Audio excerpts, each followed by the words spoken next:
Welcome to Commerce class. In today's topic, we are going to see about the different types of company based on nationality. Under nationality, there are three different types of company, that is domestic company, foreign company and multinational company. First, we shall see about domestic company. What do you mean by the term domestic company? A domestic, the company which cannot be termed as a foreign company under the provisions of Companies Act is regarded as a domestic company. அதாவது Companies Act இன் கீழ் எந்த company எல்லாம் foreign கம்பெனின்னு சொல்ல முடியாதோ அதெல்லாம் வந்து domestic company அப்படின்னு சொல்றாங்க. Next one is foreign company. What do you mean by the term foreign company? A foreign company means a company which is incorporated in a country outside India under the law of that country. That is to say, எந்தெந்த company எல்லாம் இந்தியாவில் இல்லாம வெளிநாட்டுல incorporate ஆயிருக்கோ அந்த வெளிநாட்டுல இருக்கிற அந்த rules and ரெகுலேஷன்ஸை follow பண்றாங்களோ அந்த கம்பெனி வந்து ஒரு ஃபாரின் கம்பெனி அப்படிங்கிறாங்க. A foreign company means a company which is incorporated in a country outside India under the law of that country. Okay, so they are not incorporated in India, but it is incorporated outside India and they follow the rules and regulations of that particular country in which they are incorporated.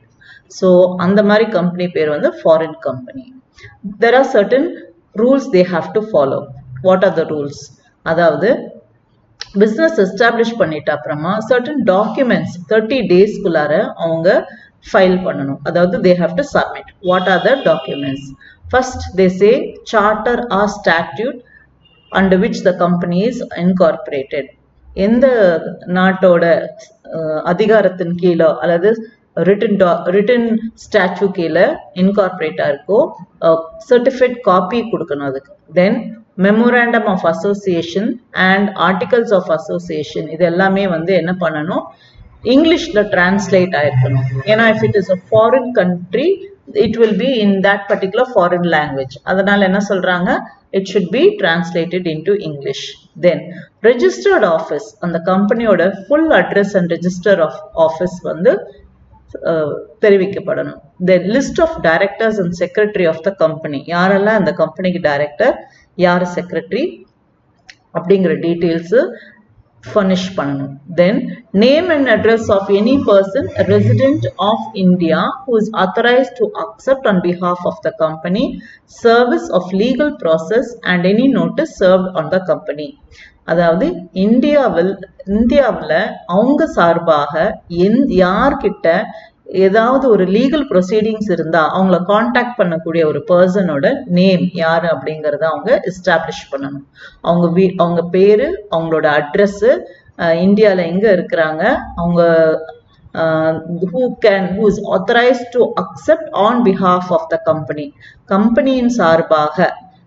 இப்போ for இந்தியால இருந்து சில rules and regulations மாற்றங்கள் இருந்தால் தெரிவிக்கப்படுத்துறதோ இல்லை அவங்களுக்கு legal ப்ரொசீடிங்ஸுக்கு proceed பண்ணுறதுக்கு அவங்களுக்கு இன்டிமேஷன் கொடுக்கறதுக்கோ எனி கம்யூனிகேஷன் யார்கிட்ட கொடுக்கணும் அப்படிங்கிற அந்த டீட்டெயில்ஸை அவங்க ஃபர்னிஷ் பண்ணணும்.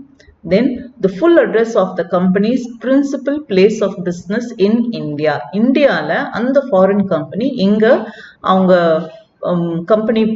கம்பெனி அட்ரஸ் இருக்குங்கிறதையும் அவங்க furnish பண்ணணும். So let us see this foreign company once again. A company which is incorporated in a country outside India under the law of that country is called a foreign company. Certain documents have to be furnished within 30 days of establishment. First one, certified copy of the charter, memorandum of association, which has to be translated into English. Second, address of the registered office of the company. Third, list of directors and secretary of the company. Fourth, the authorized person to receive communication on behalf of the company. And finally, full address of the company, principal place of business. So this is what they say is the list, the rules and regulations which they have to follow and the information they have to furnish. Okay. Third we are going to see is multinational company. In short, we call this MNC. MNC அப்படிங்கிறது வந்து a huge industrial organization, ஒரு பெரிய நிறுவனம். But இதில் என்ன அப்படின்னா it operates in more than one country. ஒரே ஒரு கண்ட்ரியில் மட்டும் அந்த கம்பெனி இருக்காது. More than one country they have their companies. Carries out production, marketing and research activities on international scale in those countries. So production பண்ணலாம், marketing பண்ணலாம், இல்லைன்னா research work அவங்க பண்ணலாம். Next, seeks to maximize profit world over. So main aim is to maximize the profit. So what is it they say? MNC is a huge industrial organization, operate more than one country, production, marketing or research activity on international scale, and the main aim is to maximize profit all over the world. A domestic company or a foreign company can be a MNC. Okay, example கொடுத்திருக்காங்க Microsoft Corporation, Nokia அல்லது Nestle, Coca-Cola, இதெல்லாம் example of MNC. So what we saw today was types of company based on nationality. Nationality கீழே first domestic company பார்த்தோம், அடுத்தது foreign company na என்னன்னு பார்த்தோம், அடுத்தது MNC அதாவது multinational company na என்ன அப்படிங்கறத பார்த்தோம். So please go through it. Now we come to the end of this video. I hope you are able to gain some knowledge from it. Please go through your book in detail. Thank you, children.